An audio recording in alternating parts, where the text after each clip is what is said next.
Sapochnick here, immigration attorney.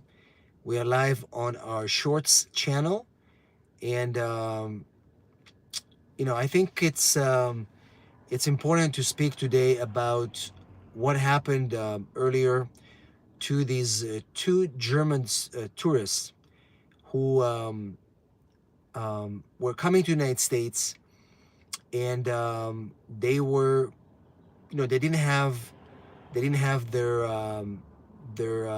reservations for their hotel, and so they were detained by CBP officers when they arrived at the border, and these two young teenage girls from Germany. Their only crime was that they didn't have a hotel reservation. So what did the CBP officers do with those two girls?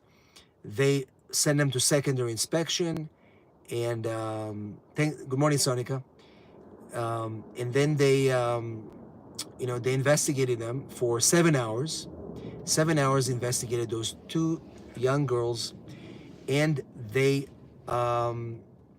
put them green jumpsuits, and they sent them to a cold jail, immigration jail, for the night, and they processed their deportation. That's what they did. So now the question is the United States sending a message to the world that we don't want tourists to come here? That is what I think, right? You let me know what you think.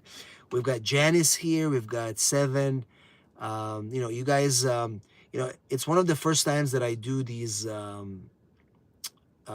Eunice is asking, "Can I immigrate to the United States from Morocco?" Yes, you can. Absolutely. But I'm just saying, guys. You are. I don't know if you're watching this. I hopefully you subscribe to my channel. But if you haven't subscribed, you should. But I got a lot of, somebody sent me this article to tell me about the German tourists, and I couldn't believe it. But if you think about it, they came to the United States, they were traveling.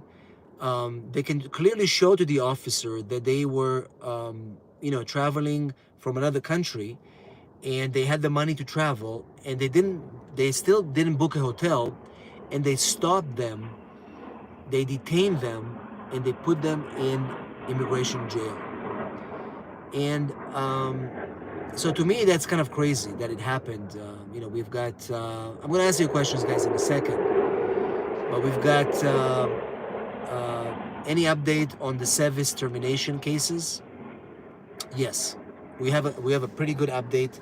There was a big lawsuit about the service termination cases. And, this lawsuit resulted in the fact that the government have now to reverse the terminations for 100 students because they've done it wrongfully. And so, yeah, this is actually something that happened today. And,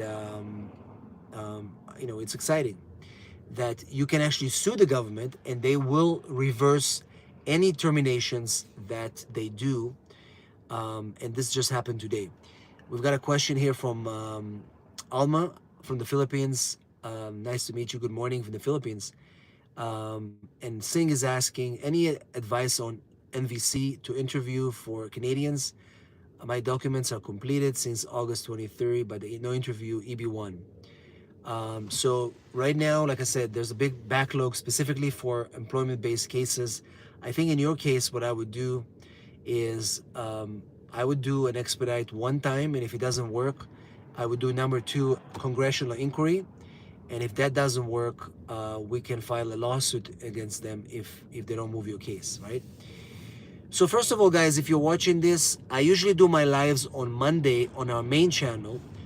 This is going to people who are, watching our shorts. So let me know where you're from in the comments. I'm curious, and you can drop your questions, and I'll be happy to answer them for you.